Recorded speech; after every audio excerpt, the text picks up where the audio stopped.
Thanks for watching the Daily Debate live from Cairo, from Nile TV International. I'm Tagharit Hussein, and I have the pleasure of your company for the coming hour. We will be talking about the main headlines in the...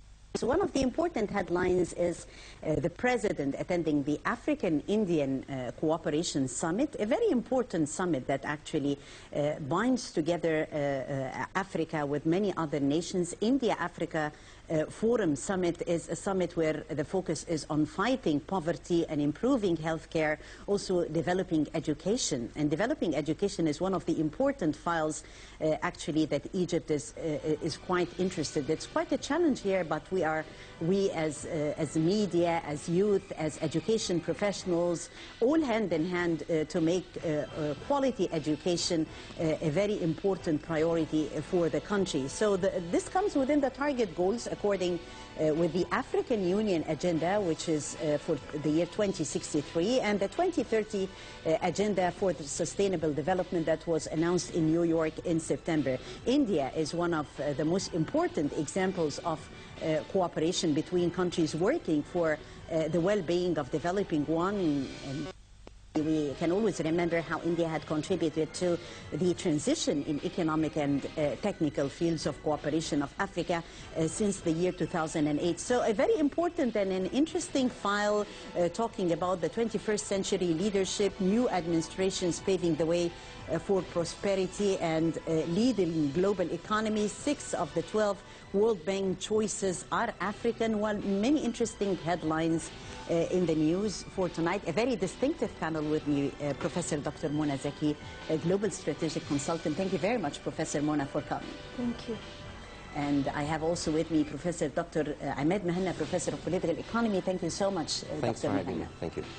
Well, professors, many ideas, brainstorming ideas. When we talk about India, we talk about Egypt, challenges, but still the limit, and both are going to work in a sense of partnership. We'll be discussing this sense of partnership between Egypt and India and more with the co-link with Africa. This report, and we'll be back.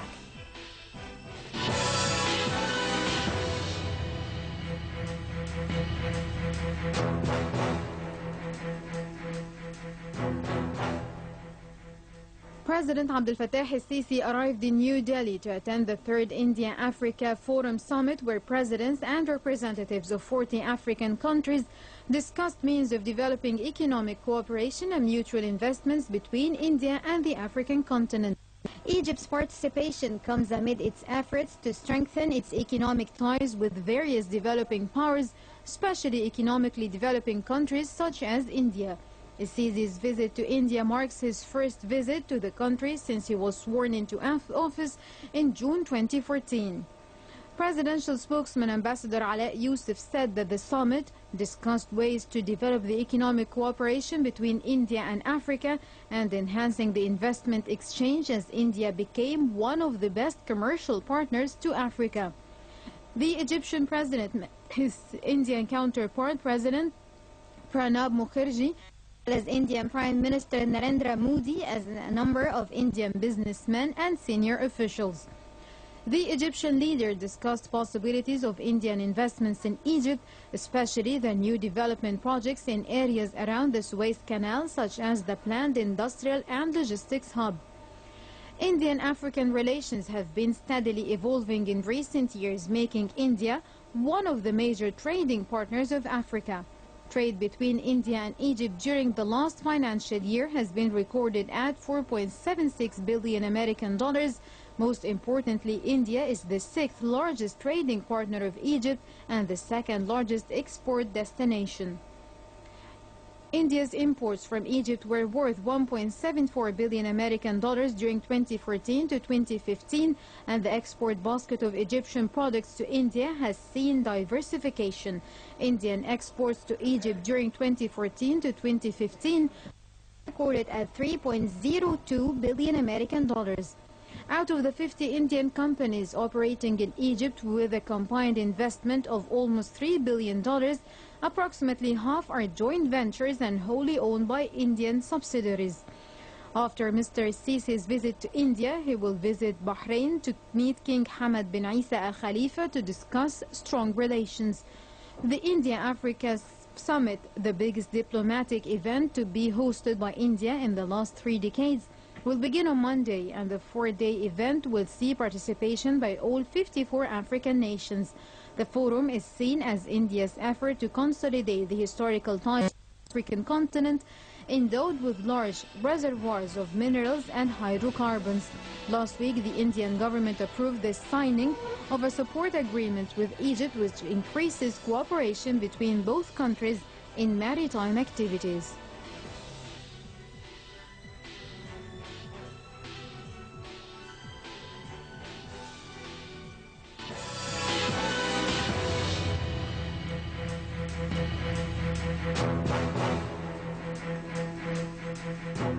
Professor Dr. Mona Zaki, Global Strategic Consultant, thank you for coming. Professor Mona, talking about India and Africa, definitely Africa is considered to be, it's not only a challenging continent, but also the continent of dreams. We find the Chinese investing in Africa and many other countries eyeing Africa. So how do you see this sense of challenge and dream at the same time? As we discussed it earlier, I believe it was early September, when we were here on the forum and we were discussing the importance of Africa and how Africa economy is playing a huge role in the global economy. And now Africa is really getting the attention of the world, not just the rest of the world, the attention of the States, the attention of Europe, China, and the whole world is really directing their attention to Africa because Africa is booming, and Africa now has been on the, not just playing a huge role on the global economic platform, but also on other levels, even in cinema industry, you see. So Africa is booming, and the potentials of Africa with the current international economic crisis, Africa is doing better, and I believe that the attention given to Africa is well deserved and well meant. And when we talk about the Indian African Forum Summit, this is a great step. It has been, it started in 2008, actually, those meetings and those summits. But the whole point is Egypt now is playing a pivotal role after being chosen by majority to have a permanent seat in the Security Council for the UN. Egypt is playing a huge role and taking a leading role in Africa and also internationally. And I believe that this summit has proven that. And the way the president has spoken and the important topics to be covered in the summit and the bilateral relations between India and Africa, where Egypt plays a pivotal role, I believe this is a very important transformation in Egypt's international relations policy and in Egypt's pivotal role regionally and globally. Definitely, and eyeing this important summit, Professor Mehena, we have more than one important headline that the whole world is actually talking about. The whole world is putting healthcare, putting climate change, and talking also about poverty, eradicating illiteracy. The file that is quite interesting for us is definitely also education. So how do you see the topics addressed and the presence of Egypt as a heavyweight, how will it make a difference? Absolutely. If you allow me, there is a dimension, another dimension to Africa, and when it comes to India, after what Dr.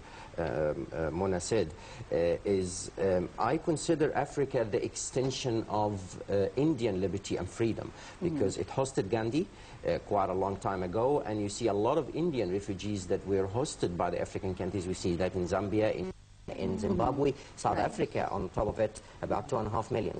So I think on the political side, it plays a major role to the Indian nation. Culturally, also, there is a lot of ties, and therefore, the economic ties becomes as a result of the cultural as well as the political ties between the Indians in Africa and the indigenous Indians. Egypt definitely also becomes very similar to the Indian nation in terms of colonization for a long time. They've been colonized for about 120 years. They've went through a number of issues or, let's say, conflicts, if you like, the same way that Egypt went through in 1952. So there's a lot of ties. Exposed to the same... A lot of challenges, exactly. Similarities between them. Absolutely. Yeah. And Egypt has always been, you know, playing a major role, as Dr. Mehna said, particularly during Mr. Nasser and also during Sadat. And most importantly, when it started with the former President Mubarak, you know, signing the establishment of the first joint venture commission in 1983. Yeah. So Egypt definitely is considered to the Indians the leader of the African nation, number one because of its participation in liberation movements, which was led by President Nasser, and helping the Indians as well to take their place. At this moment, I think President Sisi notices the gap between Egypt and Africa as a whole and the Indians when it comes to technology, as you kindly mentioned, as well as education. They're quite advanced in education. The Indians are very focused on one of the three factors that build a strong economy. So when you look at building strong economies, we need land, labor, and capital. So they focused on the labor, and I think this is really the drive that Egypt needs to look at, because we don't have a problem with resources, we don't have a problem with land, we have a problem with labor. Labor is not as qualified as it should be on the international level, and that was highlighted by the International Bank. Dr. Zaki can highlight more on your that. Suggestions, Professor Zaki, concerning this issue of training the expertise and making good use of the potential that we do have, investing in people rather. Yes. Yeah. In fact, this was the main focus of the Indian Prime Minister Modi in his opening speech at this summit. That he was saying the contribution of India to Africa is really focusing on investing on human capital and investing more on education, on training, and more than 25,000 Africans have done training in India, and the technology is really focusing more on education, e-education, and the main point here is helping the Africans to really invest more in their education, especially that 2/3 of India is under the age of 35, and 2/3 of Africa is under the age of 35. So the whole idea that the majority of the inhabitants of India and Africa are under the age of 35, which is mainly the youth, and this is the future. So there is no other way except investing in human capital through education, through training, through skills, qualifications, and India would be a great opportunity for Africans, as we have similar, I won't say identical, but we have a lot of common, history.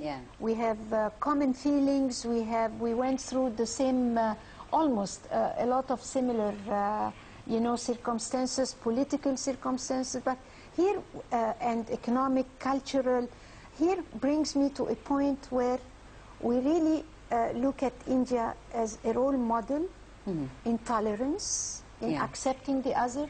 The more than 20 languages are in India, and they still can understand each other. They can still work with each other. Gandhi sets a great model of passive resistance without any violence. So this is a great model tolerance, and for tolerance, democracy. India represents a role model in its influence internationally through soft power, through their culture, through their colors, through their traditions, through the soft power used through their film industry. Right. Yeah, you can't believe what Bollywood is doing internationally, and even the subjects. There is no comparison when you watch a movie, you know, where the story is really defending ethics and values and traditions, and another story promoting drugs and violence and Star Wars, you see. So there is a big difference here. So the influence of soft power shown by India is a great influence, and we as Africans, and in particular Egypt, we can learn a lot from this experience. Yeah, we can learn a lot from the experience, and as you put it this way, Professor Mehana, we're always opting for a second crossing for the country. This won't happen except with investing in the youth and their potential. Absolutely. How are we going to eye this with India, especially in expertise where Indians are very clever and smart at, like the IT business, like technologies? Yeah, yeah, we look at it on two levels. On the higher education level, we're talking about an exchange in studies, in actual subjects, curriculum, and this has already taken place in a number of institutions where the exchange students to see what is happening over there in India, and we learn quite a lot from them. On the training, or vocational training rather, and I think this is the main focus of President Sisi, is the actual vocal training, because we do have a large number of higher education qualification or qualified people, but unfortunately Egypt at this point needs a vocational training and the technical training that really focus on us to make a Silicon Valley. So we do have resources that can basically take a third dimension, which basically, as we and labor and capital. In terms of land, we do have the resources that can actually put us on the right direction in basically in the IT business. Egypt, and I've seen that in Australia, where Egypt, like one of the telecommunication companies, was actually hosting European and Asian telecommunications company because of the time difference. Unfortunately, after the revolution, some of it has already been damaged, but it basically proves that we do have the potential. We do have the potential in terms of language speaking. We do have a lot of youth that speak different languages. Right. We do have the education level and the system that can host the Indian system basically and integrate it into the Egyptian system, whether on the higher education level or the schooling level, and most importantly on a technical and vocational level. And I think the visits of the President Sisi will follow up on the Memorandum of Understanding that was signed off in 2013 that basically looks at a number of areas, particularly in IT. Definitely. Professor Mona, I want to touch with you on a very important area, and you're really attached to it, being a professor yourself, which is developing education. So quality education has always been a dream for Egyptians. Yes. How are we going to make use of the Indian expertise in that field, in a sense of cooperation? As Professor Mehana mentioned, also in vocational training, we need to think out of the box. Yes. And find out means that can really help provide Egyptians with an education that they deserve. Yeah, education is the key. Yeah. That's 100%, and the only way to fight terrorism and to fight extremists and to really to empower our youth, empower women, empower our people, and the only way is through education. There is no other way. And the Indian experience is really a very impressive one, as they have focused and concentrating on technology, on building human capital, at the same time a comprehensive character. You see, thinking out of the box. Yeah. And you find that an Indian gentleman, he's into culture, he has the knowledge, he's well educated, and at the same time they love life. It's not mainly, as Dr. Mehna was saying, it's not only books and theoretical, you know, education. and having high degrees, doctorate or whatever, but it's also around personality.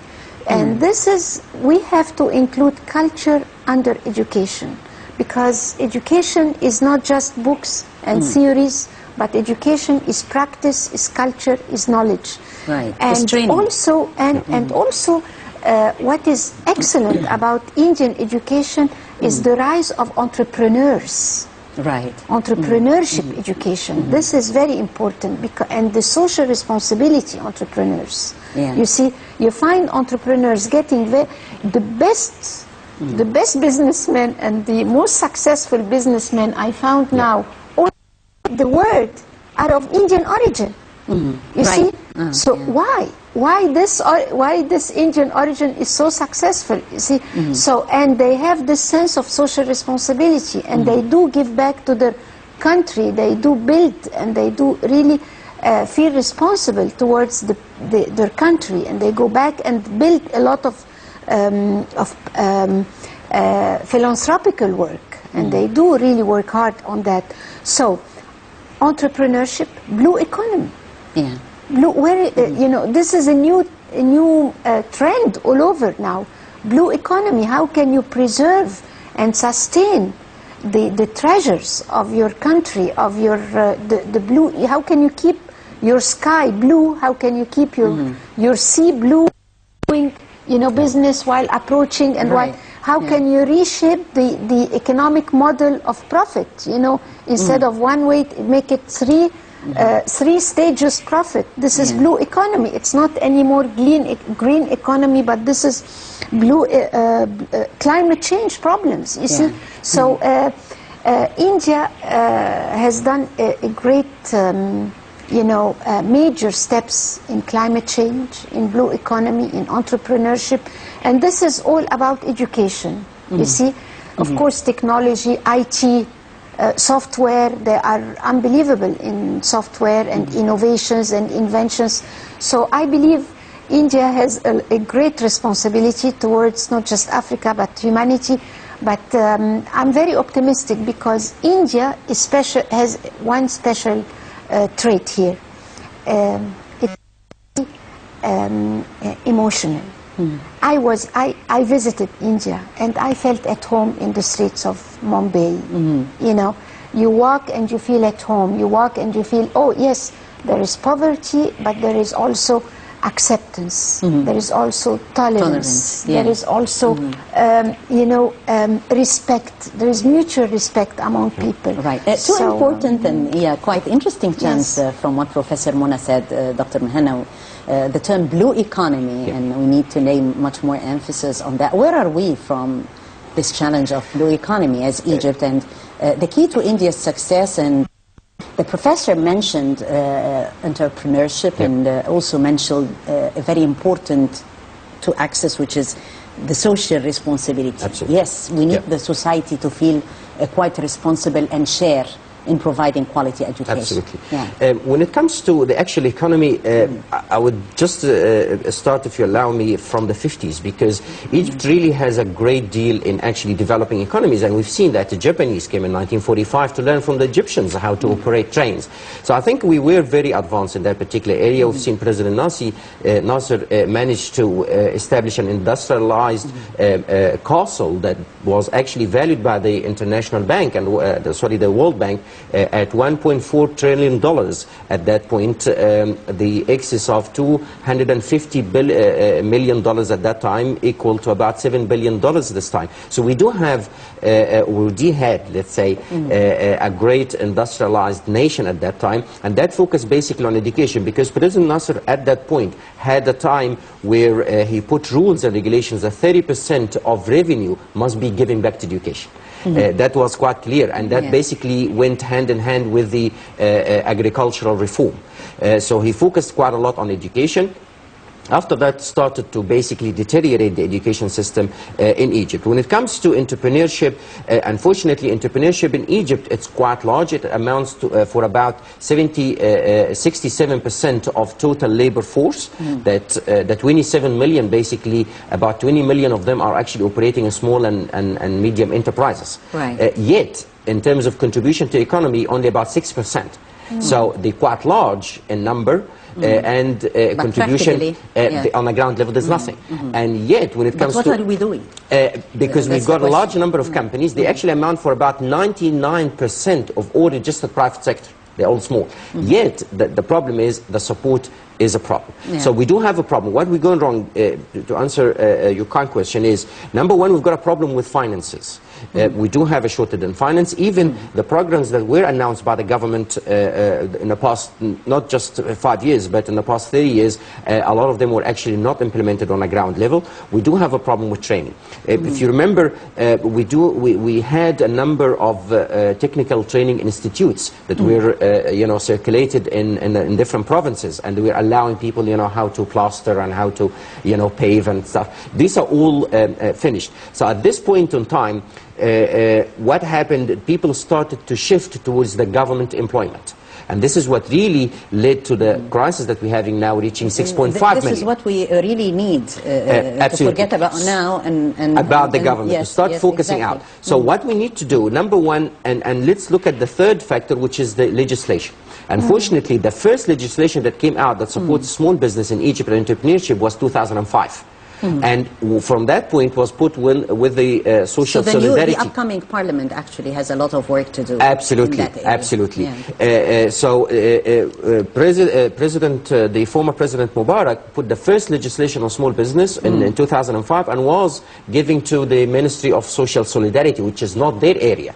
So now it comes to the trade and investment. When it comes to registering a company, it takes quite a long time. And from the report that was just established published a few weeks ago about the performance of the investment in Egypt. At the moment, we've got $4.5 billion amount of investment, which is quite low.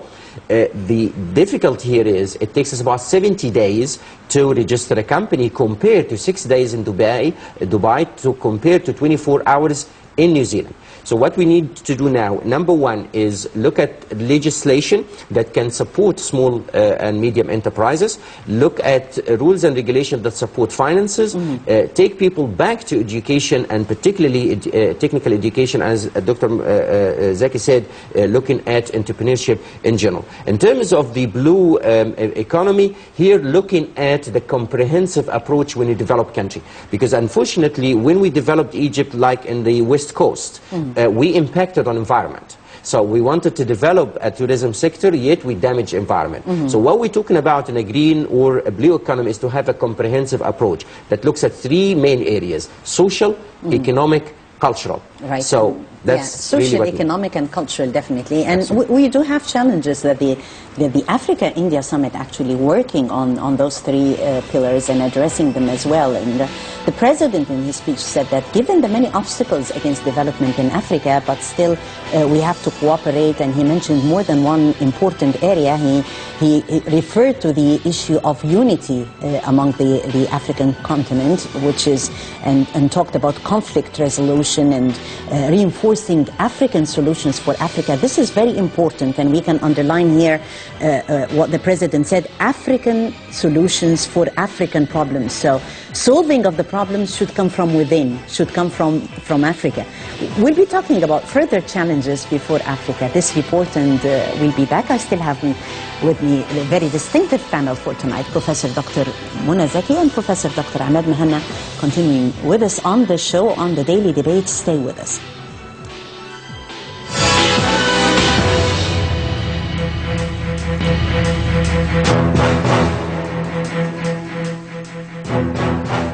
India and Egypt, two of the oldest civilizations, have joined the history of close contact from ancient times. Even prior to the Common Era, Ashoka's edicts refer to his relations with Egypt under Ptolemy. In modern times, Mahatma Gandhi and Saad Zaghlul shared common goals on the independence of their countries, a relationship that was to blossom into an exceptionally close friendship between Gamal Abdel Nasser and Jawahar Nehru, leading to a friendship treaty between the two countries in 1955. The non-aligned movement led by Nehru and Nasser was a natural commitment of their relationship and as means for developing nations to chart a middle course rather than side with the West or the Warsaw Pact countries led by the then Soviet Union. Hence, Egypt and India have long had strong and strategic relations. The Egyptian-Indian relations are not only distinguished by their joint modern history, but contemporary relations also reflect cooperation between two major countries, as each of them represents a regional special weight in its area, such as relation got ground from the common aspirations and challenges they both face. The Egyptian-Indian special and significant relations were clearly reflected in a large number of joint agreements in the economic, social, political and cultural fields. The Egyptian-Indian relations witnessed significant development during the past period in all political, economic, scientific and cultural arenas. Both sides were keen on strengthening bilateral relations through intensive senior-level visits, as well as the Egyptian diplomacy's serious démarches for enhancing cooperation with the major powers in the Asian continent, including India.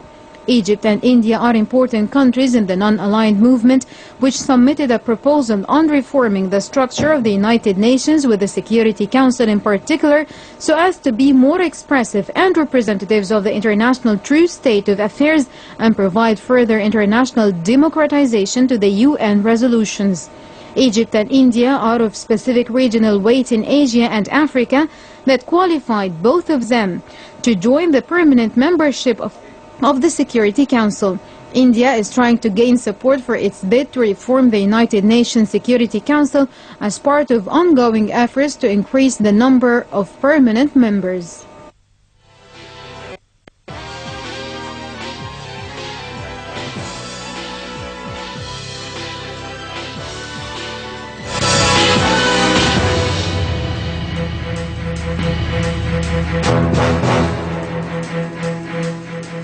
Welcome back, Professor Mona, talking about Egypt, and you've mentioned earlier while we were talking the non-permanent seat at the UN Security Council, Egypt as a heavyweight and in this presence and a representative of the African continent. What is expected? We're very proud, and I have to say congratulations to Egypt and to us all that we got the seat, although lots of interesting opinions coming up that it's what should we change, will be able to do something different, isn't it the 5 permanent seats are taking care and being in charge of all what's going on and the right to veto and all this, but no, Egypt has changed. We have a vision, we have a strong leader, we have a leader, President Sisi, who's been elected by majority, a very popular president, a democratic president. We are following the road map by the book now. We're finishing our parliamentary elections. By the end of the year, it will be done. Egypt is getting back its pivotal role, regionally and internationally. Egypt has a say. Egypt is now respected and listened by everybody. Our president, who is Egypt, he represents Egypt and he is the president of the country. We all support what he's saying and what he's doing, and he is open to receive, you know, it's a symmetrical relationship. And I am really impressed by the so many officers now. He has opened to receive the feedback of the people, right, from different points, from different levels, and this has influenced the power of Egypt because it's within. As we said, Africans will resolve their own African problems. Egyptians have led Egypt to be in this situation a strong country leading Africa to the right way through its non-permanent seat in the Security Council, and I believe really, and I really trust that Egypt will defend African rights, will defend African positions, will defend African borders, and Africa now is being... And will help in conflict resolution. Absolutely, especially that we have new players in Africa now. It's not anymore the European influence, and that's it. It's now China, it's Russia, it's India, it's America. We have new players in Africa, and I believe the security, safety, and the development of Africa now has a huge influence on the security of the whole world, not just the neighboring they realized countries. Actually and that's why we were discussing, and I have to tell you also that the visit to India and the involvement of Egypt in this summit is just one, as President Sisi was saying during the opening of the Suez Canal, it's only one step of 1,000 steps. This summit is still one of those steps of 1,000 steps to come, because the visits are endless. You know, in next month he's going to UK, it's after that and he just came back from Africa and from Europe, and so from Russia, from the Gulf, from the UN, from you know, it's non-stop. So the Egypt influence in defending African rights and in really playing a pivotal and integral part in the on the political arena, international arena, economic, political, cultural, social, is endless, and I believe it's going to make a huge difference as a non-permanent member at the Security Council. Definitely. Professor Mehanna, Dr. Mona mentioned more in the world game and many hands-on, like India, China, and Russia.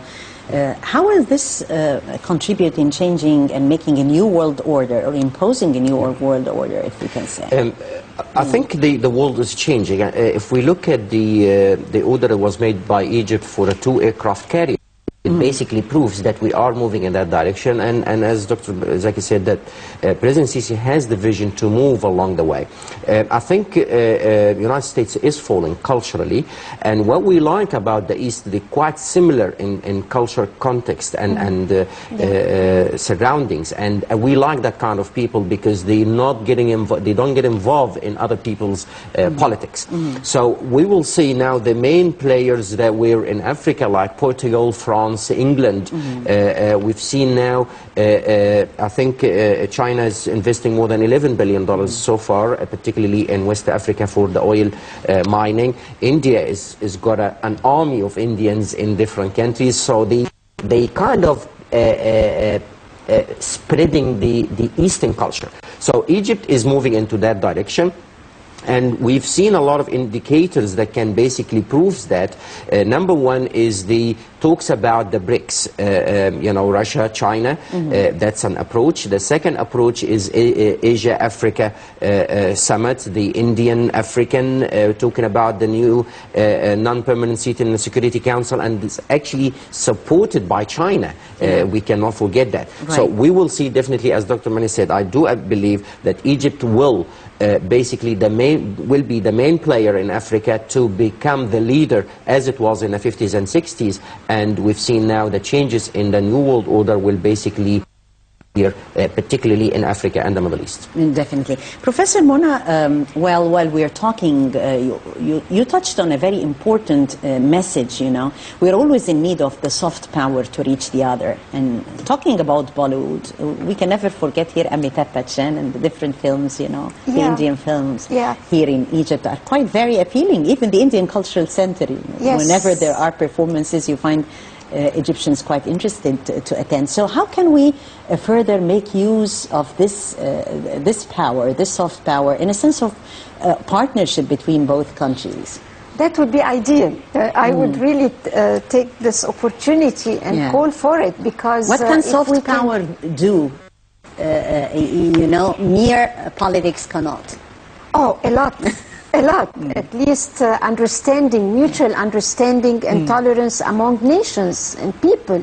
You see, so instead of carrying a weapon, you carry a violin, you see, and the language of music, the language of of movies, the language of literature, of poetry, of art, of culture. It's what is it in the Indian India culture? What is it in the this. Indian culture that makes it quite so appealing for Egyptians? Oh, the movies, Bollywood, the movies, the dance, the music, and what I love about the industry there, it's huge. It is a massive industry in India, and it's playing a huge role in its economy as well. You know. Right. Oh yeah, it's and I really join your voice and ask for a partnership between Egyptian movie industry and Indian movie industry. That would be ideal.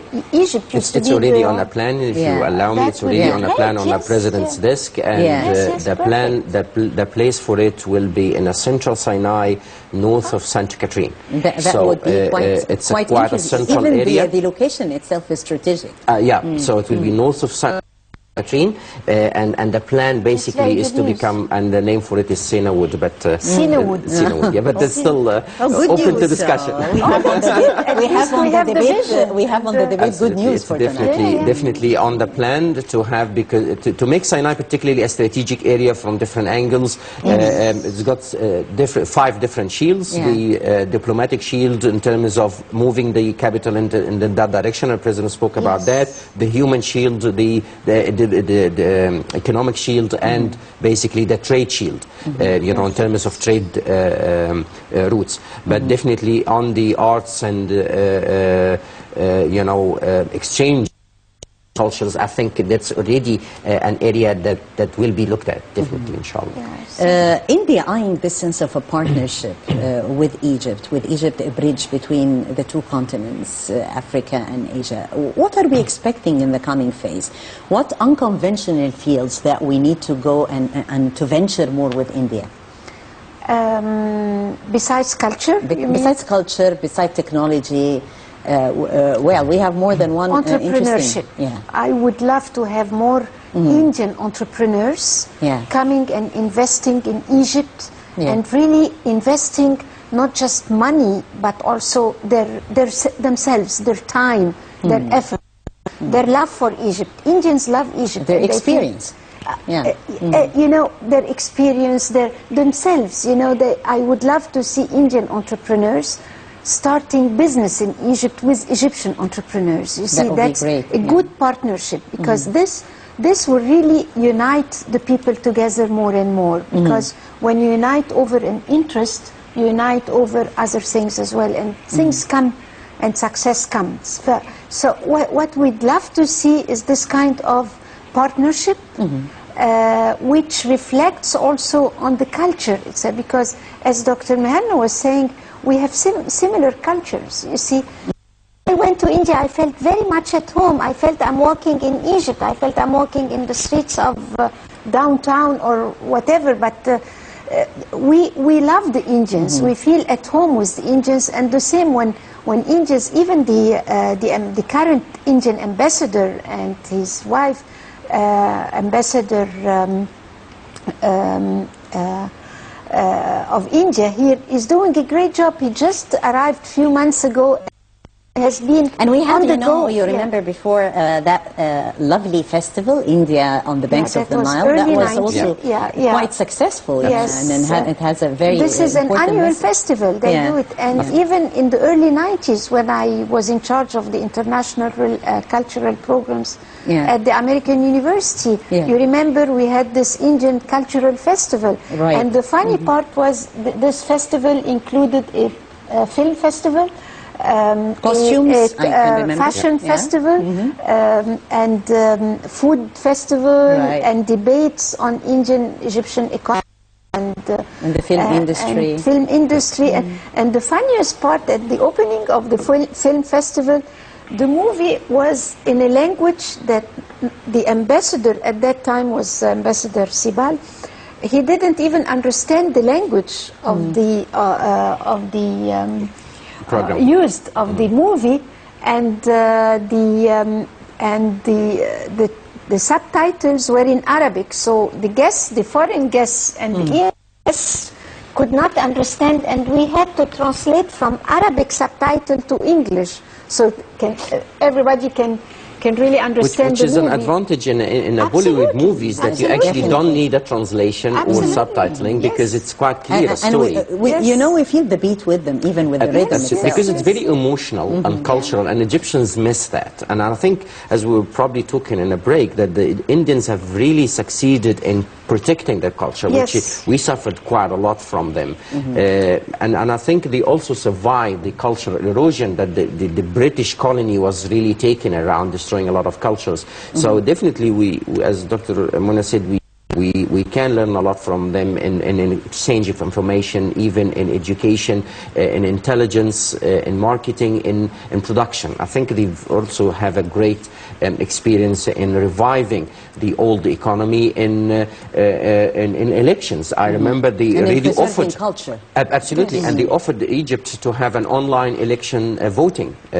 system. So we do have quite a lot that we can learn from them, particularly on the economic side, you know. Reviving the economy once more. All right. Professor Mehna, if we talk about Egypt and India working together in the coming phase in a sense of partnership, as the President of India, as he welcomed President Sisi, said that there is a history of both countries working together for the sake of peace and for the sake of development. Absolutely. How can we make use of this sense of partnership, and that it would reflect through also seizing opportunities in India and also Indian players who can play well for our developmental projects and for new Egypt, for building new Egypt.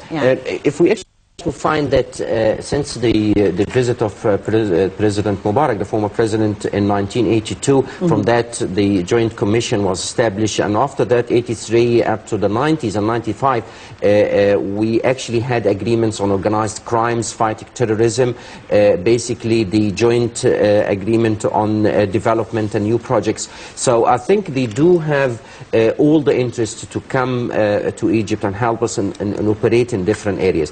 When it comes to the joint venture, I think we really suffered quite a lot from trade partnerships that are not signed and in a way that reflects mutual benefit.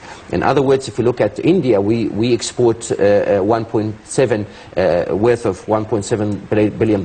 We import worth of 3.1, so 3.4. So it's actually creating a trade deficit on Egypt. We've got about $9.5 billion trade deficit with China. $8 billion trade deficit with Russia and United States. So our trade deficit is reaching $50 billion. So I think to work together, India needs to look at a mutual benefit for Egypt, because trade partnership can actually damage the economy of Egypt. And I've seen 3,602 factories are actually closed because of the invasion of the Chinese products. So the future now is on the economic side, and on the political side, I think we'll see a lot of involvement between Egypt and a new world order. Right. On a new world order, more, Professor Mona, concerning the political cooperation and also economic partnership. How about people to people? That is very important. We talked about culture and the soft power. More exchanges of programs on the entrepreneurial side. How can we make use of the Indian expertise in training? I would love to see more Indian vocational training regarding broderies, you know, and jewelry making and all those, you know, crafts. Reviving our skills, our traditional skills and artisanal. This is really disappearing. When you see a nice carved Indian box, it's beautiful, and they really kept it, as we were discussing now, how they kept their traditional artifacts, their traditional culture, their traditional beauty. So I think that would be ideal if we talk people to people, if we can have more open doors between Egypt and India. We will learn a lot from each other on mutual respect, mutual, beneficial relationship, and it's partnership. It's not just you come and we just make use, but it's partnership together, especially that we have so much in common, especially emotions. We're very emotional people, And Indians are very emotional people as well. So I believe if we can have this kind of open doors, we can learn from each other a lot. All these handcrafts, all those, you know, and Indian women are very strong women, and they can really do a lot. Absolutely, they can do a lot with Egyptian women who are also strong women. Yeah. More than one area of cooperation, the sky is the limit, and a new sense of partnership between Egypt and India, and a sense of partnership actually between Egypt and the world today, diversifying our relations and opting for quality relations with the world. I thank very much Professor Dr. Mona Zeki, strategic consultant. Thank you so much, Professor Mona, for coming to the debate tonight. Thank you. And I thank very much Professor Dr. Ahmed Mehna, Professor of Political Economy. Professor Mehna, thank you so much for adding to the show. Thank you. Your insight was really valuable for tonight, my dear guests. Thank you very much, dear viewers, for joining us. That was the Daily Debate for tonight, and I'm Tagharit Hussein, thanking you all for watching.